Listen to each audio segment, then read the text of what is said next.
Halo, kembali lagi bersama saya lagi Adi Surya Ramadan, NIM 2019 1011 0311 075. Saya ingin menjelaskan tentang prosedur pengajuan permohonan PKPU. Jenis PKPU. Untuk mengajukan PKPU terdapat sejumlah prosedur yang telah diatur secara hukum. Pengajuan ini dapat dibedakan menjadi PKPU bersifat sementara dan PKPU tetap. Berikut penjelasannya.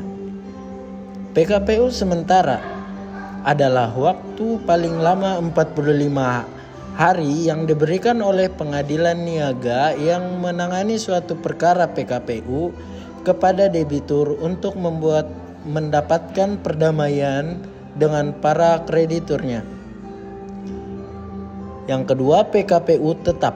Jika pada PKPU sementara kreditur masih belum bisa mengambil keputusan tentang rencana perdamaian yang diusulkan oleh debitur, maka majelis hakim perkara tersebut akan memberikan waktu paling lama 270 hari kepada semua pihak untuk membahas usulan perdamaian sampai tuntas.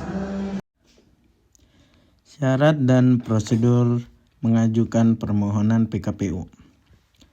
Prosedur mengajukan PKPU berarti mengajukan ke pengadilan untuk meminta penundaan bayar atas utang yang dimiliki. Untuk permohonan PKPU perlu memastikan melengkapi persyaratan antara lain surat permohonan, identitas dan alamat, laporan keuangan, dan lampiran rencana damai. Dokumen surat permohonan ditunjuk kepada pengadilan niaga. Pada surat tersebut ditambahkan materai, kemudian sudah menulis identitas dan alamat perusahaan secara lengkap. Bagian terpenting ada pada dokumen laporan keuangan. Laporan keuangan menjadi bukti bahwa membutuhkan penundaan pembayaran utang. Melalui laporan inilah pengadilan akan mempertimbangkan putusan. Dokumen ini dapat dilengkapi anggaran dasar dan anggaran rumah tangga untuk memperkuat. Selain itu, tanda bukti permohon, jumlah utang, bukti adanya utang pada 2 kreditur atau lebih, dan surat pernyataan kurator yang ditunjuk harus lengkap. Terakhir, perlu menyertakan rencana damai yang berisi waktu kesepakatan untuk berdamai.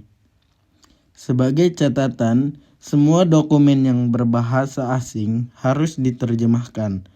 Jika dokumen berasal dari negara asing, dokumen tersebut harus disahkan terlebih dahulu oleh Kedutaan Republik Indonesia di negara asal.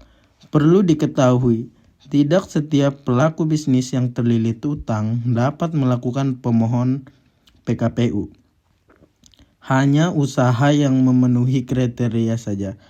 Adapun kriterianya yaitu meminjam dana dari lebih dari satu pihak, pemberi pinjaman serta utang tersebut sudah jatuh tempo.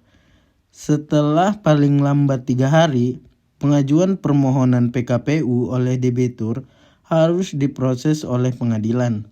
Pengurus yang bertugas antara lain hakim pengawas dan 1 kurator yang mengurus harta debitur.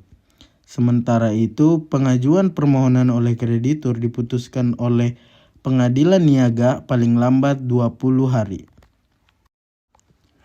Prosedur mengajukan PKPU merupakan proses runtut yang harus diikuti berturut-turut.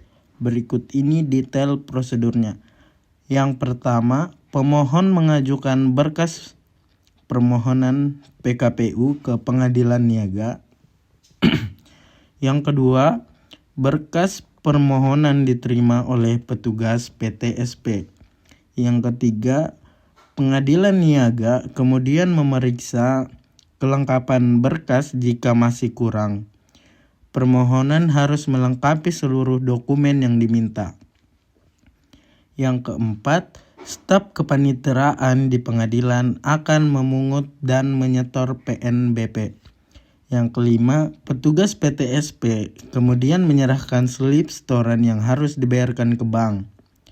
Yang keenam, biaya yang telah dibayarkan melalui bank dicatat dalam jurnal keuangan perkara dan kas bantu. Yang ketujuh, data perkara dicatat oleh pengadilan niaga ke dalam SIPP dan mendaftarkan perkara ke buku register induk. Yang ke-8, pengadilan niaga menyusun kelengkapan berkas untuk kemudian menyerahkannya kepada ketua pengadilan pusat. Yang ke-9, panitera menunjuk SIPP dan jurusita.